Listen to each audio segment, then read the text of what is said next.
巴基斯坦和阿富汗动手，双方反应奇怪，也给我国出了一个大难题。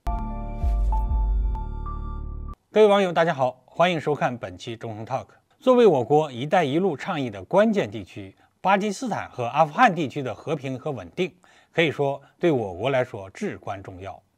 尽管美国撤兵了，但是美国人常年分化经营挖下来的深坑，却在逐渐成为我们的大难题，也让我国西侧的安全形势更为严峻。今天我们就来聊聊中国西侧邻居的边境冲突。从巴基斯坦方面得到的消息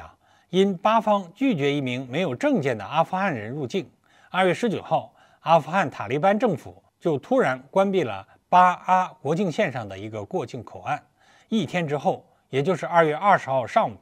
巴阿双方就在该过境口岸爆发了枪战。这个事情乍看起来显得非常奇怪，因为按正常来说拒绝没有证件的人员入境并不是什么问题，而在关闭口岸之后，双方甚至能直接动手，就显得离谱了。另外呢，事情发生之后，阿富汗塔利班政府发言人反应也很奇怪，声称阿富汗不会允许自己的领土被用来对付其他的国家，尤其是邻国。这个说法南辕北辙，和之前无证件入境被拒的消息是格格不入。实际上，这个地区情况非常复杂，充斥着宗教问题、文化问题、民族问题以及极端组织问题。目前针对这件事情网上说法很多，但有人说这是阿富汗在搞扩张，这就更离谱了。巴基斯坦和阿富汗这两个国家对边境地区的掌控力度其实非常薄弱。巴基斯坦国内的极端组织问题都始终没有解决，甚至多次影响到中巴经济走廊的发展。巴基斯坦都有心无力，阿富汗塔利班那就更不用说了。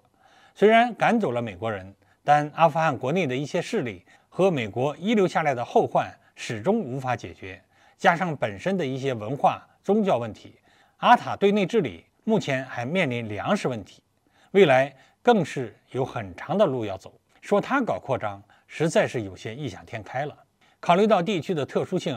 我个人来看，这一次事件可能涉及到了一些民族问题和历史遗留问题。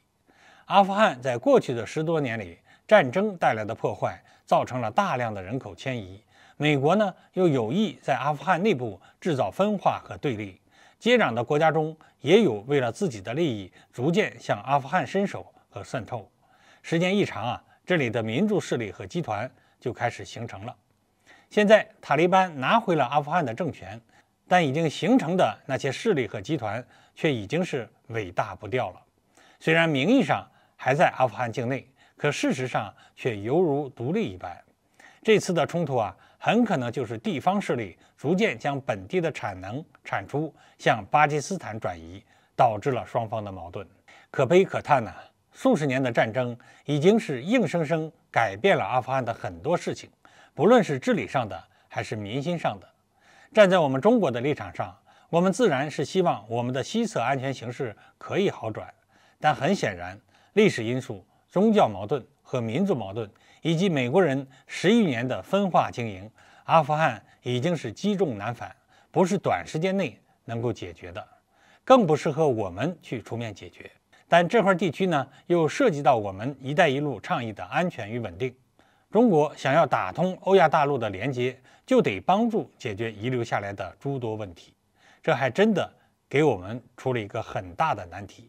这也注定了我们要经营好阿富汗，我们未来还有很长的路要走。好，我们今天的话题就聊到这里，欢迎大家留言评论，我们下期再见。